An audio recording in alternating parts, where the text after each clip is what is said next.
ठीक है। नमस्कार। मालिक को प्रणाम। सभी अभ्यासी भाई बहनों को प्रणाम।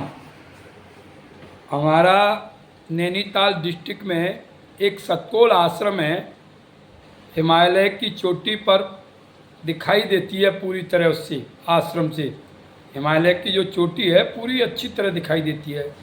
तो एक घटना शायद 2002 या 3 की है। सतकोल आश्रम में एक मजदूर काम कर रहा था जिसका नाम था नवीन कब्बड़वाल। वह पता नहीं गिर गया दीवाल फीवाल की चोट से, उसके पैर में फ्रैक्चर हो गया और उसको जो है हल्द्वानी लाया गया। तो हल्द्वानी में उन दिनों इतनी बढ़िया वो नहीं थी, तो उन्होंने बरेली के लिए भेज दिया। बरेली में एक प्रकाश हॉस्पिटल है डेला पीर के पास में, उसमें उसको भर्ती करा दिया। तो काफ़ी दिन तक रहा तो उसके पैर में सेप्टिंग वगैरह टाइप की हो गई। ऑपरेशन करना पड़ा अंदर ही अंदर। तो उसको खून की ज़रूरत पड़ी। तो बरेली के अभ्यासियों ने बताया आश्रम में, और उसके साथ एक लड़का और आया था, उसका नाम प्रवीण कब्बड़वाल था। वह थोड़ा बहुत मुझे शक्ल से जानता था, जिसके चोट लगी थी वो भी जानता था, क्योंकि मैं सतकोल आश्रम में रहा था। उन दिनों में बरेली के आश्रम में था और उसके बारे में चर्चा हो रही थी आश्रम के अंदर में उसको खून की ज़रूरत है। तो हमारे जो सेंटेंस या और जो है इंचार्ज वगैरह जो भी हैं बड़े बड़े जैसे थे, वो मुझसे कहने लगे यार तू जवान है, एक बोतल खून तू भी दे दे। पहले तो मैंने सब कुछ करी, लेकिन वो सब लोग कहने लगे तो मैंने सोचा लाओ दे देते हैं। मन बना लिया, मैंने खून दे दिया। एक बोतल खून देने गया, प्रभात टाकीज के पास में ब्लड बैंक है, वहाँ पर दिया। खून दे आए एक बोतल। मेरे साथ एक अभ्यासी और भी थे दीपू नाम के, वो भी दे आए। 2 बोतल की ज़रूरत थी। हुआ एक, वो ठीक ठाक होने गया वहाँ से। तो हॉस्पिटल वालों ने कहा अब इसे रेफ़र कर दिया, ले जाओ ठीक ठाक है, चलेगा फिरेगा, थोड़ा बहुत टेलेगा तो ठीक हो जाएगा। उसका जो भाई था साथ में, वो बोला हमारा तो पहाड़ पे घर बहुत ऊंचे नीचे है, वहाँ कैसे टहल पाएगा, इसका घर तो चोटी टाइप पे है और ये बैसाखी से कैसे। तो बरेली के कुछ इंचार्ज लोग थे वहाँ पर, कुछ सतकोल के भी थे। उन्होंने क्या काम किया कि बरेली का जो आश्रम है करगना में जो है अभी पुराना वाला, उसी में उसको रेफ़र कर दिया। मैं वहाँ अकेला रहता था, मेरे साथ ही उसे रख दिया। सभी इंचार्ज लोगों ने, सतकोल के और जो है बरेली के इंचार्ज लोगों ने, और मुझसे बोले देखता रहना, तू भी हेल्प करते रहना। मैंने ठीक है, कोई बात नहीं। मैं अकेला रहता था, वो 2 लोग और रहने लगे। एक भैया और थे गिरिजाशंकर जी पंडित, वो भी कभी कभी आया करते थे। हुआ ये, वो लड़का मेरे साथ 3 लोग रहते थे। मैं सब्जी बेचता था, तो सुबह में खाना पीना बना के जाता था। तो मैं सोचने लगा चलो इसके लिए भी बना दिया करो, तो उनके लिए भी खाना पीना में बनाने लगा। और जैसा मैं खाता था वैसे उनके लिए बनाने लगा। शाम को सब्जी भी बचा लाया करता था, और जो है उनके लिए शाम को आकर भी बना देता। कभी कभी मेरी छुट्टी होती तो तीनों टाइम भी ऐसे ही बना खाते रहते। उन दिनों 14 रुपये लीटर दूध मिलता था, तो मैं अपने लिए आधा लीटर दूध लाया करता था। अब मैं बोला अपने मन में यार मैं अकेला दूध पीऊँगा, देखकर ये भी बड़ा सोचेंगे कि अकेला दूध पीता है। तो मैंने 1 लीटर दूध कर दिया, और 1 लीटर दूध 14 रुपये का मिलने लगा। वैसे मैं आधा लीटर लाता था तो 7 रुपये का मिलता था। पड़ोस में ही डेयरी थी, आश्रम के पड़ोस में। एक हुआ ये, तो एक एक गिलास हो जाता था तीनों के लिए। और काफ़ी दिन हो गए रहते रहते, 15-20 दिन। और एक हमारे कैशियर थे जो मिशन का काम देखते थे, जिनका नाम शर्मा जी था। वो आश्रम के बगल में रहते थे। नाम तो कुछ और था, आरपी शर्मा, पता नहीं राम प्रसाद शर्मा होता है क्या, लेकिन उनको शर्मा जी कहते थे सब लोग। वह आश्रम में उन लड़कों को कभी कभी देखने आया करते थे। वो भी होम्योपैथिक के डॉक्टर थे। तो एक दिन मैं सब्जी बेचने चला गया था दोपहरी में उन लोगों के साथ में। वो अपनी दुकान थी होम्योपैथिक की, जाने से पहले उन लोगों के हालचाल पूछने आ गई। ऐसे ही बातचीत करने करते करते लगे, वे लड़के मेरे बारे में उन लड़कों से बोलने लग गए। बोले बोले कैसा चल रहा है, ठीक है पैर? बोले ठीक। बोले खाना पीना? बोले जैसा बना देता है वैसा खा लेते हैं। तो बोले, उन्होंने कहा भाई तुम भी बनवाने में हेल्प कर दिया करो। तो बोले हम दोपहर में बना लेते हैं। अच्छा, और वो बातों में लड़का बोल गया, दूध भी पता नहीं साहब पानी मिला के दे देता है। वो वैसे ही बोल बैठा, दूध में भी पानी मिला के दे देता है। कुछ नहीं, वो जो है चले गए हालचाल पूछ के। शाम को वो जो है उनकी चौपले पे होम्योपैथिक की दुकान थी, और मैं जब सब्जी बेच के आया करता था तो 5 मिनट उनके साथ बैठा करता था, क्योंकि हमारे मिशन से में भी जुड़े हुए थे। और मिशन से पहले वो एक रामा आश्रम में जुड़े हुए थे। तो वो लाला जी महाराज की बारे में ज़्यादा बताया करते थे। बोलते मैं तो इसलिए उनसे लाला जी की बातें भी सुनता रहता था। मैं बहुत सी अभ्यासी बहुत पुराने थे हमारे मिशन में, और पहले से ही जुड़े हुए थे उसमें। तो इस चक्कर में ही बैठा रहता था, नई नई बातें सुनने के चक्कर में थोड़ा बहुत उनके पास में बैठा करता था मैं। इत्तेफाक से मैं उस दिन भी बैठा था, और वह बातों ही बातों में कहने लगे, बोले खाना पीना भी तो बना खिलाता रहता है उन लड़कों को? बोले हाँ।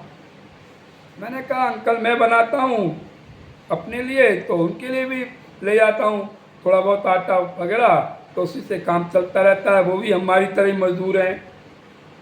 तो बोले ठीक है। बोले दूध? मैं दूध अंकल में पहले आधा लीटर लाता था। अब मैंने उन्हें एक दिन मैंने सोचा, ये जब वो आए तो मैंने कि ये क्या सोचेंगे अपनी बार कि अकेला ही दूध पीता है, तो आधा लीटर मैंने अब और बढ़ा लिया है। तो एक एक गिलास उनको भी देता रहता हूँ। अकेला पीऊँगा तो अच्छा नहीं लगता है, साथ में 3 लोग रह रहे हैं। तो बोले अच्छा। तो बोले यार तेरी सोच ही है। वो क्या कह रहे थे उन्होंने सब बताया। नहीं कोई बात नहीं अंकल, मैं उनसे आज जाके पूछता हूँ। बोले पूछना। मैं आया और शाम को मैं उसको बोला, यार मैंने ऐसे ही बोला, मैंने कि यार मुझसे तुम लोगों की सेवा में कोई कमी रह गई है क्या? मैंने उनको बोला भाई मैं भी गरीब आदमी हूँ, मेहनत मजदूरी करता हूँ, और मैंने तुम्हें 1 बोतल खून भी दिया। ऐसे ही बोला मैं, क्योंकि और जो है, और मैं जैसा हो रहा है वैसा तुम्हें खिला भी रहा हूँ। सब्जी बेचता हूँ, आटा खरीद के लाता हूँ, और गैस सिलेंडर आश्रम का ही है। उसके बाद में दूध भी मैं मोल लाता हूँ, अपनी जेब से ही तुम्हें खिला पिला रहा हूँ। और फिर भी तुम मेरी बुराई करते हो कि दूध में पानी मिला के देता है। वो बातों ही बातों में वो एक लड़का जो दूसरा था प्रवीण कब्बड़वाल, वो बोला भैया हमसे तो बड़ा गलती हो गई। हम तो ये सोच रहे थे जैसे हमें जो है तुम्हारे आश्रम वाले इसकी देख रेख के लिए मुझे पैसा दे रहे हैं, वैसे ही तुमको पैसा दे रहे होंगे आश्रम हमारे खाने पीने की व्यवस्था के लिए और दूध फूद के लिए। इसलिए मैं बोल बैठा। तो मैंने कहा भैया मैं आश्रम में सेवा करता रहता हूँ, और ये सिलेंडर ज़रूर इस्तेमाल कर लेता हूँ, कभी कभी वो भी अपनी जेब से भरवा लेता हूँ। और जो है मैं जो है बाकी तो अपनी मेहनत मजदूरी जो करता हूँ उसी का जो है खाता हूँ। वो लड़का रात में बड़ा सुनते रहे। सुबह जब मैं मंडी जाने गया तो वो बोले, सोचे होंगे दोनों लोग, मैं जब खाना पीना बनाया बोला भैया हमसे बड़ा गलती हो गई, हमने तुम्हारे बारे में उल्टा सीधा सोच बैठा। हमने सोचा तुम भी मजदूर हो, आश्रम से पैसा मिल रहा होगा, इसलिए तुम हमारी इतनी वो कर रहे हो। यार हमें बड़ा अफसोस है, अब मेरा पैर भी थोड़ा ठीक है, न हो तो हमारी व्यवस्था कर दो, हम जो है जाना चाहते हैं अपने घर। मैं उसको बोला यार 4-6 दिन और रह लो, चले जाना। बोले नहीं, हम तुम भी गरीब आदमी हो और मेहनत करते हो, और हमें दोनों भाइयों को अफसोस हो रहा है, और हमें आरोप भी लगा दिया तुम्हारे ऊपर। हमने तुम्हारी बुराई भी कर डाली, हमने इस जान के हमारा जो है पैसा हमारे लिए देते होंगे, और ये हुआ, और हमें बड़ा दुख हो रहा है। मैंने कोई बात नहीं यार, आपस में चलता रहता है, ये गलतफहमी के शिकार हो जाते हैं लोग। परंतु वो जिद करने लग गए, बोले हमें कैसे भी करके हमारे वहाँ सतपुल में पहुँचा दो, वहीं सतपुल के पास में हमारा घर है, गाड़ी की व्यवस्था कर दो, चूँकि बस से तो ही जा नहीं पाएगा। मैंने कहा ठीक है भाई, संडे आने दो, अभी 1-2 दिन में संडे ही होने वाला है, संडे को पूछते हैं। संडे वाले दिन जो है हमारे जो बड़े बड़े इंचार्ज लोग थे, जैसे कि गुप्ता जी थे, पीके अरोड़ा जी थे, जौहरी साहब थे, और भी बड़े बड़े इंचार्ज थे, उन लोगों ने कहा जब जाना चाहते तो व्यवस्था कर दो और छोड़े आओ तुम। मैंने कहा मैं क्यों जाऊँ? बोले चले जाओ, मास्टर भी इस समय वहाँ पे। और उन्होंने मुझे, इंचार्ज लोगों ने काफ़ी सारे वाउचर पकड़ाए और बोले ये जाके सतपुल आश्रम में दिखा देना और दे देना, पैसा दें तो ले आना, नहीं तो कोई बात नहीं है। और हमारे जो हेड कैशियर थे शर्मा जी, उन्होंने भी कहा ये पैसे के वाउचर हैं, वो दें तो ले आना, नहीं तो कोई बात नहीं है, वाउचर उनको सब दे देना, क्योंकि हमारे सेंटर का इनके ऊपर इतना दवाई में और उसमें खर्चा हो गया है।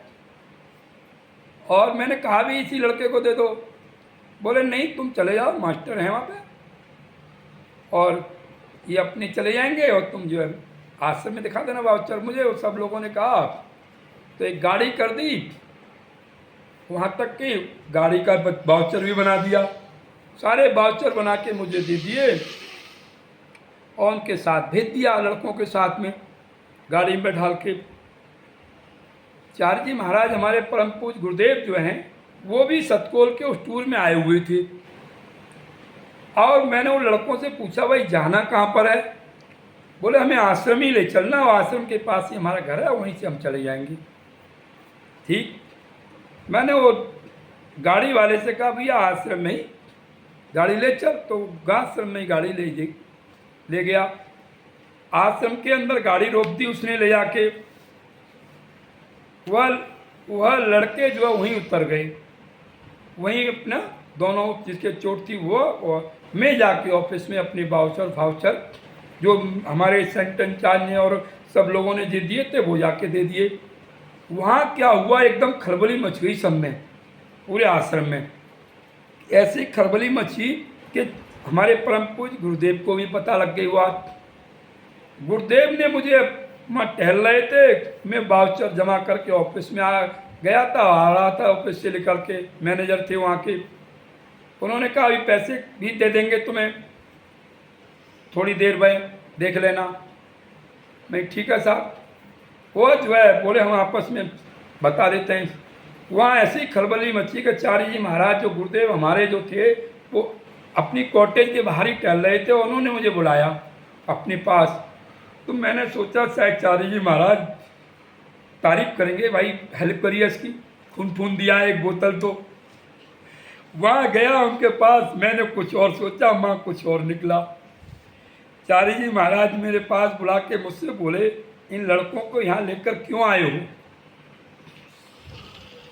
जब चारी जी महाराज गुरुदेव हमारे बोले इन लड़कों को यहाँ लेकर क्यों आए हो, तो मैं गुरुदेव से बोला कहाँ लेके जाता, इनका तो यहाँ घर है आश्रम के पास में, इसलिए ले आया। बोले यहाँ क्यों ले आए? तो मैंने कहा कहाँ ले जाता? बोले अपने घर ले जाते। मैंने कहा मालिक से, मालिक मेरा घर तो वैसे ही पहले से फुटपाथ गया, मैं ऑलरेडी आश्रम में रहता हूँ बरेली के में। बोले हमसे बहस मत करो, हमारा मूड ठीक नहीं है। चारी जी महाराज बोले हमसे बहस मत करो, हमारा मूड ठीक नहीं है। मैं बड़ा चक्कर में पड़ा, मैंने कहा ये क्या बात हो गई। हुआ एक कोई बात नहीं। चार्य जी महाराज हमारे गुरुदेव कॉटेज के अंदर चले गए और जो भी इंचार्ज लोग थे उन लोगों ने भी कहा यहाँ नहीं लाना चाहिए था तुझे। तो मैंने कहा ऐसी बात, मैंने पूरी बात बताई, ये लोग कहे तो मैं ले आया। और अच्छा, वो इंचार्ज लोगों को मैंने बता दिया।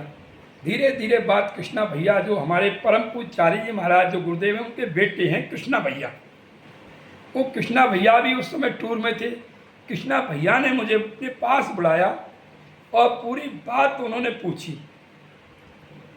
तो मैंने उनको पूरी बात बता डाली। मैं ऐसे ऐसे कहानी हुई, भैया ये चित करने लग गए।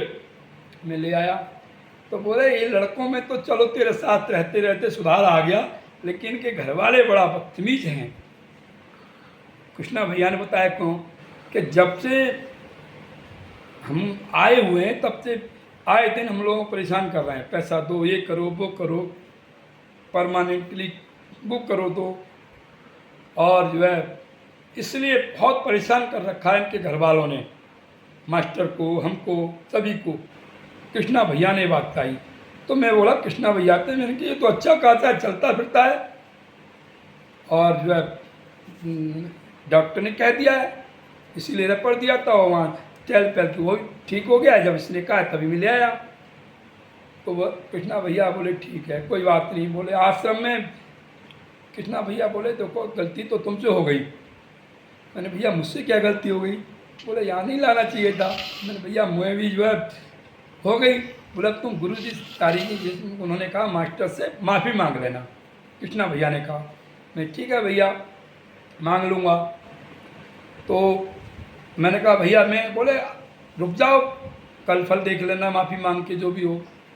अब ये मुझे घटना ये पता नहीं है कि माफ़ी मैंने उसी दिन मांगी कि दूसरे दिन। मेरी मुलाकात फिर गुरुदेव से हुई चार्य जी महाराज से, और मैंने चार्य जी महाराज से कहा मालिक मुझे माफ़ कर दो, मेरी गलती हो गई, यहाँ ले आया था उन लड़कों को। बोले गलती महसूस कर रहे हो? बोले हाँ। बोले खड़ा हो चल। तो मैंने कहा मालिक खड़ा करा, मालिक ने बोले तुझे आज दंड दूंगा मैं। और मुझे खड़ा करके और मेरी पीठ में धाए धाए दो दैत मारे। बोले ये तेरे लिए सबक है। तो मुझे तो सबक महसूस हुआ, कभी कभी आज तक महसूस होता है कि आज भी कहीं भी मुझे जब दैत याद आते हैं तो मुझे यही लगता है कहीं भी कोई भी कार्य में आगे जो है जहाँ तक वो पीछे ही रहो, आगे बढ़ने का कार्य मत करो मतलब। और जो है मेरे भाइयों बहनों, मैं आपको लास्ट में एक बात कहना चाहता हूँ, मदद करनी चाहिए परिस्थितियों में, लेकिन मदद इतनी भी नहीं करनी चाहिए कि सामने वाला को मदद में बुराई दिखने लगे।